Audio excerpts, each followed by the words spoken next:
robots have either a hydraulic, electric, or pneumatic power source, and are available in various configurations. These configurations range from the relatively simple, having a body with an arm that extends and retracts, to the very complex, having a body, upper arm, lower arm, and wrist. These varying robot configurations are distinguished from each other by the number of degrees of freedom or axes of motion available to the robot. The number of axes helps establish the dexterity of the robot and its overall capability. Robots may have as many as 7 axes of motion, including 4 arm motions and 3 wrist motions.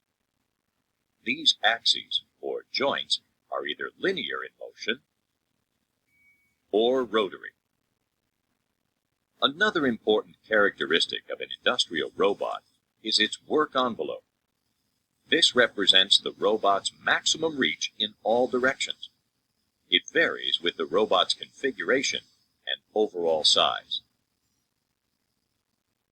Industrial robots are generally classified on the basis of their arm's geometric configuration, with the primary types including rectangular arm robots, selective compliant articulated robot for assembly or SCARA robots, and articulated or jointed arm robots.